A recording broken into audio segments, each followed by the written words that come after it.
Mesdames et messieurs, bonjour et bienvenue au journal dont voici les titres. 55e sommet ordinaire des chefs d'État et de la CEDEAO. La rencontre a eu lieu à Abuja au Nigeria. Le président Patrice Talon a pris part aux travaux. Plusieurs sujets sont au menu des échanges. Le point dans quelques minutes.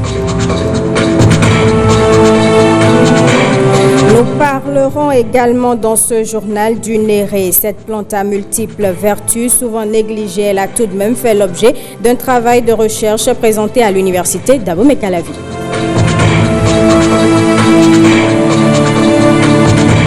Et puis CAN 2019, pour le deuxième match, les écureuils ont fait un nul face à la Guinée-Bissau. Une équipe de la rédaction a fait un tour dans la ville de Cotonou pour nous faire vivre l'ambiance qui a prévalu au cours du match. Pour leur deuxième match de la CAN 2019, donc, les écureuils ont fait un match nul face aux Dirus de la Guinée-Bissau. À Cotonou, les Béninois ont cru jusqu'au bout à une victoire de l'équipe, mais hélas. Voici le reportage présenté par Patrick Ayachi.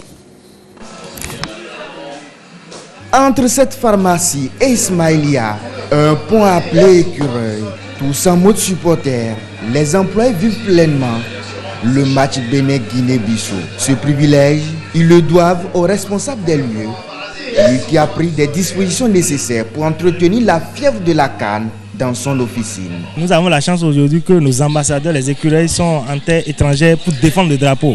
Du coup, la pharmacie les soutient. Et ce soutien est indéfectible. C'est pourquoi j'ai jugé d'habiller tous mes agents et moi-même en maillot écureuil pour soutenir les écureuils du Bénin. Le match démarre. L'affluence des clients devient considérable. Le passage fréquent dans les rayons n'empêche pas les employés de tourner les regards sur l'écran installé juste à l'entrée de la pharmacie. Au terme de la première période, nous avons pris la direction d'une autre fan zone, celle-ci située à quelques 10 mètres de notre point de départ. Le chrono tourne. Les écureuils ne parviennent pas à trouver le chemin des filets. Quelques bouteilles de bière sont sifflées ici en attendant une échéance qui sera finalement reportée. Moi, je ne suis pas satisfait. Je ne suis pas satisfait parce qu'on ne sait pas quel sort nous réserve le troisième match. Donc vraiment, c'est un match. Vraiment, je n'ai pas aimé le score. Normalement, on doit eu la victoire ce soir. Vraiment, je suis très déçu. Très déçu. Je pensais que le Bénin allait mettre au moins un seul but. Parce que la dernière fois, les gens beaucoup de Béninois pensaient que le Bénin allait faillir devant le Ghana, mais ils nous ont donné la joie, même si c'est 2-2. C'était bon. Mais aujourd'hui, on pensait qu'ils allaient montrer aujourd'hui plus de force. Au moins pour mettre un seul but contre le Guinée-Bissau. Mais vraiment, ce n'était pas de la peine. Ils ont raté assez d'occasions. On a joué, mais on n'a pas marqué. Et vraiment, je vais dire en conclusion qu'on n'est pas content. Le Bénin accroché dans ses deux premières batailles n'a pourtant pas encore rendu ses armes. Le dernier acte de cette guerre sportive, c'est ce mardi face aux Lions indomptables du Cameroun. Un adversaire invaincu, mais pas invincible. Le rêve d'un deuxième tour pour les écureuils suit donc son cours. À Lokossa, pas grand-chose à retenir de cette rencontre, nous disent Marcel Betoro et Wenceslas Aroyman. Le but de la victoire, tant espéré, n'est toujours pas venu. L'attente devient plus longue. Les tentatives restent vaines. Les sentiments mitigés entre joie et tristesse se lisent sur les visages jusqu'à la fin de la rencontre. En fait, on a apprécié le match, mais pas du tout. On n'est pas totalement content parce que, voyant déjà ce que le Bénin a joué avec la Guinée ce soir, on n'est pas du tout content. On pouvait gagner le match, mais comme on n'a pas le choix, c'est Dieu qui décide. Le Bénin avait bien joué, mais bon, comme ils n'ont pas marqué le but. Mon équipe ne m'a pas satisfait du tout. Normalement, ce match, nous devons gagner ce match normalement. Et pour pouvoir être au moins satisfait, là on saura qu'on va à la deuxième phase. Ils ont bien joué quand même, parce que nous sommes toujours là pour la troisième match. Pour passer cette phase de poule, les écureuils devront battre les Lions indomptables du Cameroun. L'espoir est bien permis. Croisons nos doigts pour le 11 national. Le président Patrice Talon a pris part au 55e sommet ordinaire des chefs d'État de la communauté économique des États de l'Afrique de l'Ouest, CEDEAO. Une réunion tenue à Abuja au Nigeria qui est consacrée entre autres à la situation politico-économique dans certains pays de la zone, la paix et la sécurité dans l'espace CEDEAO et surtout le programme relatif à la mise en place de la monnaie unique dans la zone ouest africaine. Suivant le compte rendu de la participation du président Patrice Talon à ce sommet de la CEDEAO. Aéroport international Nnamdi Azikiwe d'Abuja ce matin. Le président Patrice Talon est accueilli à sa descente d'avion par l'ambassadeur du Bénin au Nigeria, Madame Paulette Adjovi-Yekpe. Salutations d'usage et exécution de l'hymne national.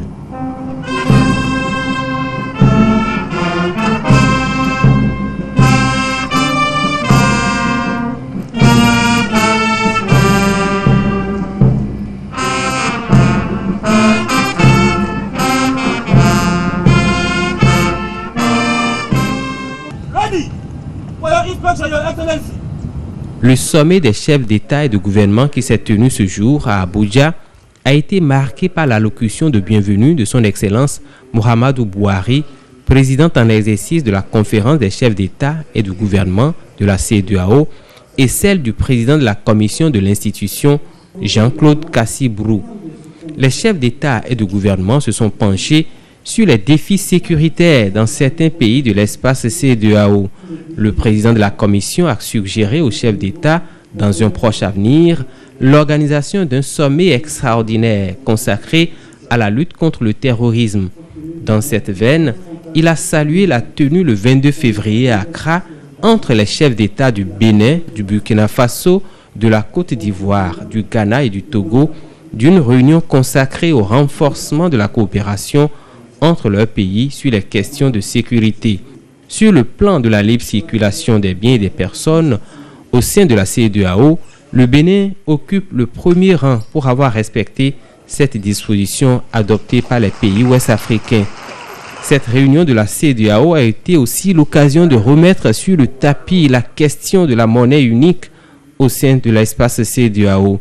Des discussions se poursuivent pour l'adoption de cette monnaie unique. Le président de la République qui a pris part à ce sommet des chefs d'État et de gouvernement de la CEDEAO est revenu à Cotonou cet après-midi.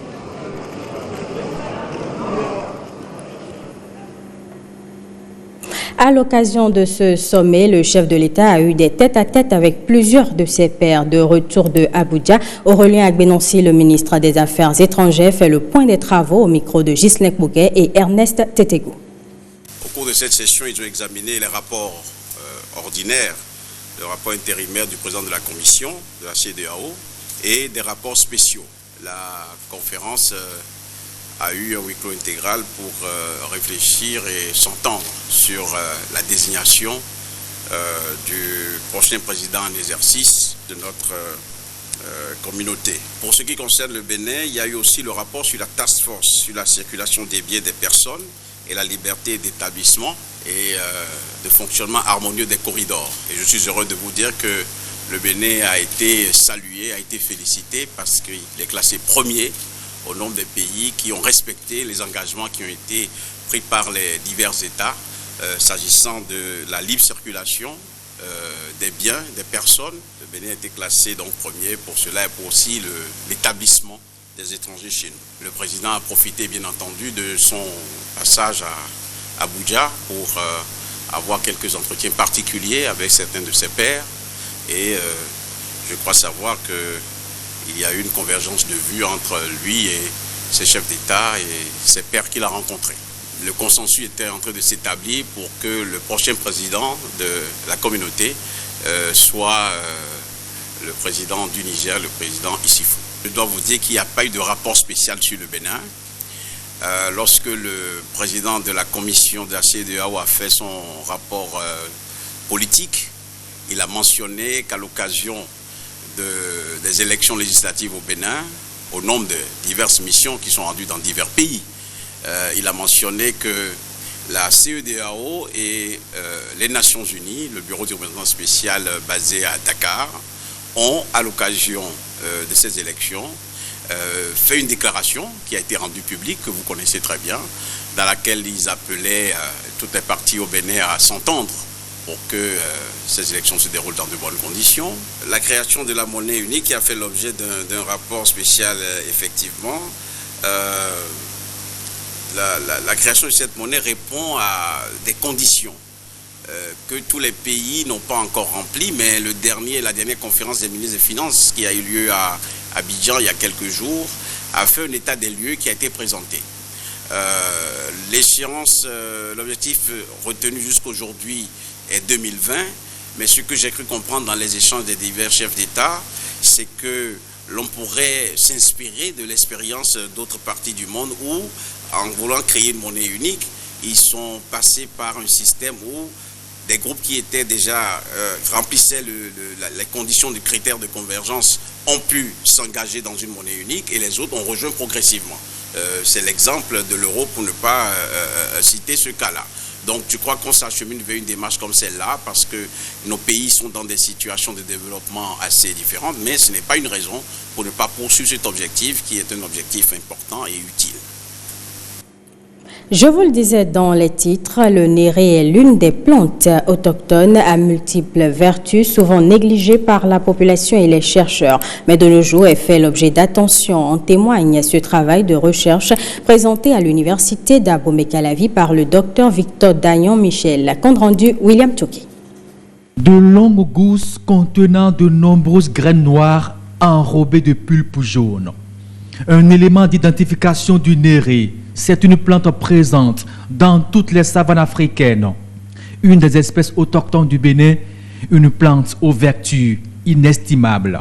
Lorsqu'on enlève le néré, il reste les membranes. Ces membranes, on les utilise aussi pour durcir le sol, pour crépir les maisons, parce que ça prend l'aspect de ciment et ça renforce le travail de crépissage. Et en dehors de ça, pendant les saisons de mangue tignant, ces membranes peuvent être utilisées au niveau des ignames, lorsqu'on veut faire igname pilé par exemple. Donc ça donne un goût aigre. Dans nos recherches, nous avons compris que c'est pour atténuer le taux de sucre dans les ignames. Le néré présente également des propriétés médicinales, nutritionnelles et culturelles, autant de qualités qui lui ont valu un intérêt scientifique auprès de certains chercheurs, dont Sotin Pétran. Lorsque nous sommes dans les rituels d'enterrement, ce sont ces feuilles qui s'utilisent pour ensevelir les morts.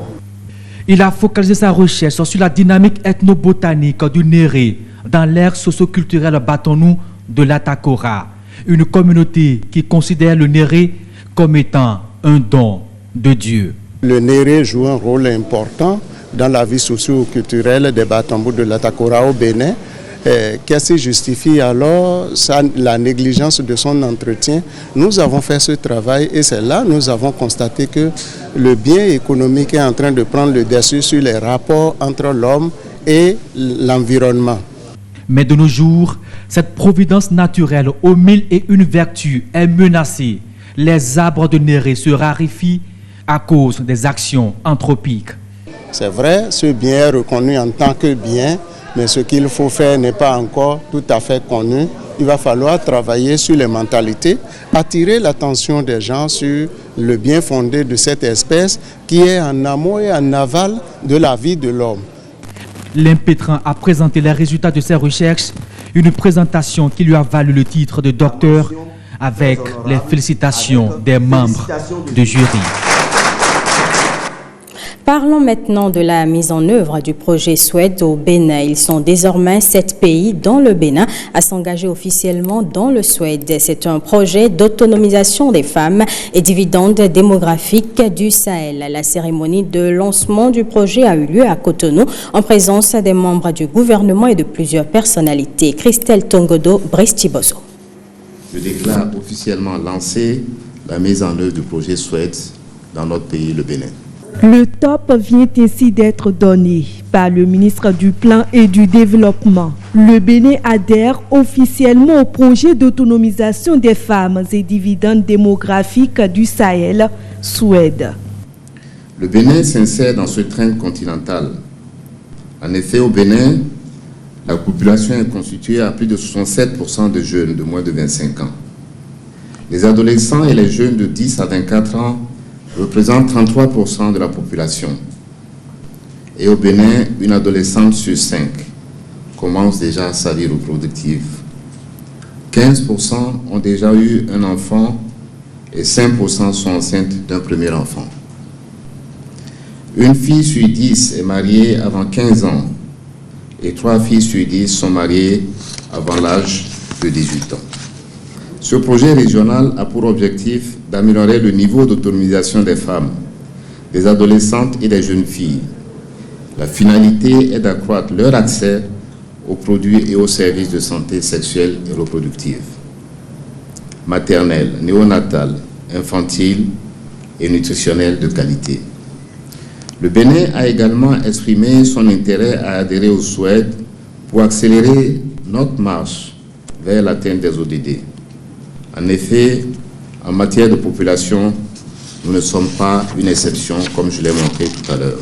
Le Bénin bénéficie d'un appui financier de 50 milliards pour conduire ce projet, un projet régional devenu concret grâce à l'appui et à la coopération de la Banque mondiale. Le projet est financé par la Banque mondiale à hauteur de 90 millions de dollars pour le Bénin. Il se concentre sur les zones et territoires de grande fragilité, c'est-à-dire prévalence élevée de mariage des enfants, grossesse précoce, déscolarisation des filles, etc. Le Bénin va entreprendre 3 sous-projets visant à autonomiser les adolescentes âgées de 10 à 19 ans pour améliorer les compétences de vie et les connaissances en santé sexuelle et reproductive.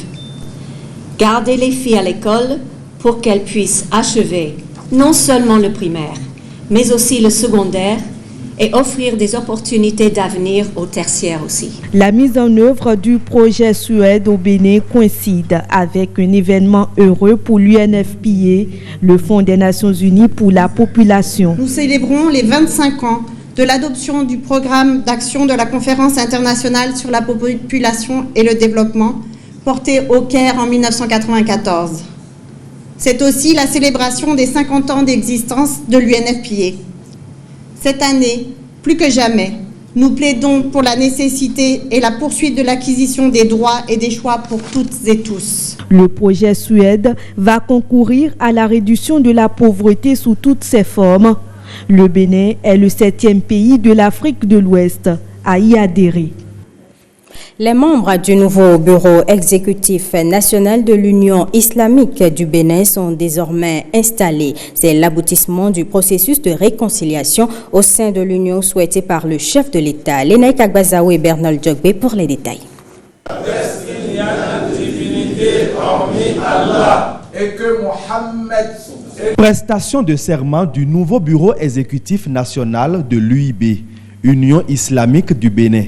La cérémonie consacre l'installation officielle des membres du bureau. Suite logique du congrès tenu à Parakou pour célébrer l'unité retrouvée au sein de l'UIB. Une réunification qui a eu pour maître d'orchestre le chef de l'État, Patrice Talon. Il y a quelques mois, l'Union islamique avait connu des mésententes. C'est ça qui a conduit le chef de l'État, président de la République, chef de gouvernement, à s'impliquer dans la Oumma Islamia. Donc, il a fini par nous réunir pour faire l'unité dans l'Union islamique du Bénin.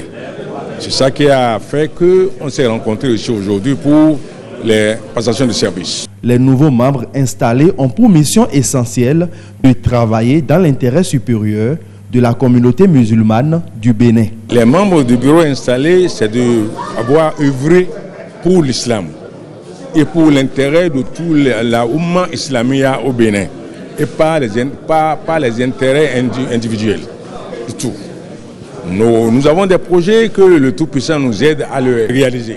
Le ministre d'État Abdoulaye Biotchane, représentant à l'occasion le président de la République, exhorte le bureau installé à garder à jamais allumée la flamme de l'unité. Je veux vous féliciter en son nom et je lui rendrai fidèlement compte de tous les travaux qui se sont déroulés de parcours à Cotonou ici aujourd'hui. Bonne chance à tous, que Dieu vous garde, que Allah vous inspire et qu'il rende effectivement la Oumma capable de se diriger, de rendre la fierté à l'ensemble de la communauté et d'inspirer l'ensemble de nos compatriotes. En marge de la cérémonie d'installation, des distinctions ont été aussi décernées à tous les leaders de la communauté musulmane qui ont œuvré aux côtés du chef de l'État pour dénouer la crise au sein de l'Union islamique du Bénin. On reste avec la communauté musulmane. Le site d'hébergement des pèlerins au Hadj, si à la place Idi d'Akpakpa, est un chantier presque achevé. L'infrastructure est destinée à assurer un meilleur confort aux fidèles musulmans qui effectuent chaque année le voyage à la Mecque. Les acteurs majeurs impliqués dans l'organisation du Hadj apprécient ici ce joyau offert par le gouvernement du président Patrice Talon. Ils sont au micro de Lénaïk Akbazao. Nous avons un gouvernement en place qui pense à l'amélioration des conditions de transport des pèlerins béninois et qui a jugé bon de transférer les sites qui étaient à Zongo, à la mosquée Zango, et de prévoir un site dédié. Et nous avons très apprécié le bâtiment qui a été réalisé, qui donne un confort pour les pèlerins. Je pense que c'est un honneur, c'est une chance. Et c'est l'occasion de remercier le gouvernement et son président pour avoir eu cette idée-là. Le président de la République, il a beaucoup aidé les musulmans. Tout est aménagé et bien stabilisé. On le remercie pour ça. Dans la sous-région, incomparable. Et c'est quelque chose qui est tellement bien et bon pour la communauté musulmane tout entière de la nation. Vraiment, ce que le chef de l'État, le chef de nos affaires, c'est du jamais vu. Et nous souhaitons au chef de l'État que Dieu l'accompagne. Ça va soulager beaucoup les peines des musulmans. Ce que nous vivons à l'époque, c'est de n'importe quoi. Le site c'est 2 halls, un pour les hommes et un pour les femmes, avec les toilettes très propres, confort. Vraiment, nous sommes tellement ravis par rapport à ce que le gouvernement nous a fait pour cette année. Il faut nécessairement rendre grâce à Dieu et remercier sincèrement le président Patrice Talon et tout son gouvernement pour l'effort continu qu'ils sont en train de faire pour mettre un peu plus à l'aise les pèlerins au Hadj dans leur transit. C'est ça l'exemple du site qu'ils sont en train de finaliser vers PK6. Ça va changer la condition de vie des pèlerins qui venaient souvent de l'intérieur parce que ça faisait mal pour eux, l'hébergement, le déplacement.